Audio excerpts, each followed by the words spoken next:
All right, today we're going to dive into something that, let's be honest, drives us all crazy at work: miscommunication.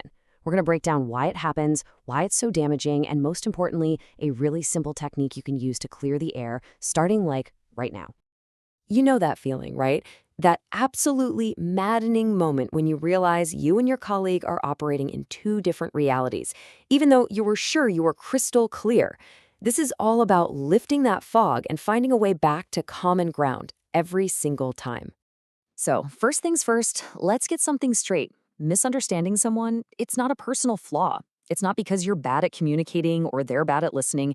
It's just baked into how we humans operate. And understanding why it happens is the first real step to stopping it. And what's fascinating, right, is how our own brains can actually work against us here. There's this idea from Stan Totkin's work called the troublesome triad. It's basically the three big reasons this happens all the time. Let's dig into each one.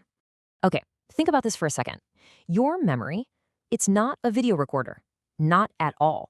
It's more like a story your brain rebuilds every single time you access it. And that story gets colored by how you're feeling right now. Which means arguing over what really happened, it's pretty much pointless because you and the other person probably have two totally different movies playing in your heads.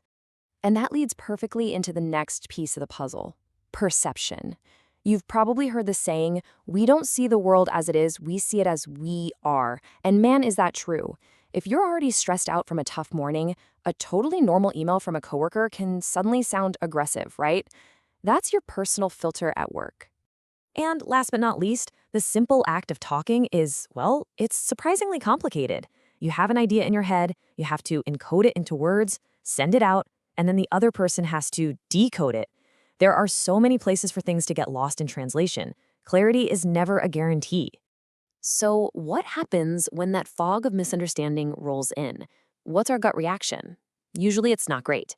We immediately jump to, whose fault is this? And that right there is the blame trap. It's a dead end where good ideas and good relationships go to die. Do any of these sound familiar? Yeah, these are you statements. And they're like little verbal grenades. They don't solve anything, they just make the other person throw up their defenses and dig in their heels. And this quote really nails why that happens. It's rarely about the words themselves. It's about what the other person thinks your intention is. The second they feel like you're attacking them, their brain just shuts down listening and switches to self-defense mode. Game over for that conversation. And when this becomes the norm, when you have a whole culture of blame, the costs are huge. Nobody wants to stick their neck out with a new idea. Collaboration just dies. People get scared, they get defensive. And honestly, your best people, they just leave. So what's the way out? The opposite of blame isn't no one is responsible. It's accountability. And they are worlds apart. You can see it right here. Blame is all about the past, about pointing fingers. Accountability is about the future. Okay, what did we learn? How do we fix this going forward? One builds fear, the other builds trust. It's a massive difference. Okay, that all sounds great in theory, right? But what do you do in the moment when you're right there in that frustrating conversation? Well, there's a super simple, really practical technique you can use. We're calling it the professional reset. It's just 3 simple steps. That's it.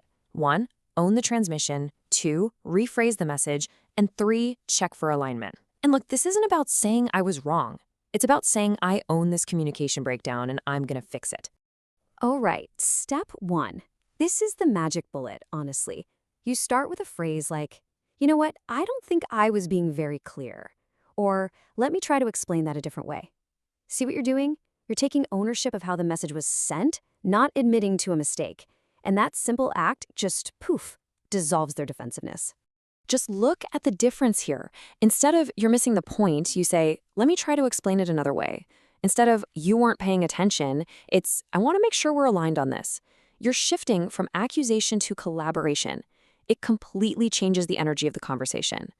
Okay, so after you've owned the transmission, you do step 2, rephrase. Say it again, but differently. Use an analogy, break it down, whatever it takes. And then, and you cannot skip this part, step 3, check for alignment. You have to close the loop. Ask something like, does that land better, or are we seeing this the same way now? This makes sure the fog is actually gone, not just that you think it is. Now, using this reset technique yourself is awesome. It'll change your one-on-one conversations. But the real magic? That happens when a whole team, a whole company starts thinking this way. That's how you build a real culture of clarity. And the foundation for all of this is something called psychological safety. It's a simple but powerful idea. It means people feel safe enough to take risks, safe enough to ask a question they think might be dumb, safe enough to say, hey, I messed up, without fearing they're going to get their head bitten off. Without that safety, a no-blame culture is impossible. And guess where that has to start? Yep, at the top. Leaders have to set the tone. When a leader publicly says, you know what, I screwed that up, here's what I learned, they give everyone else permission to be human too. They shift the whole conversation from whose fault is it to how do we get better. And let's be super clear, this doesn't mean no one is accountable.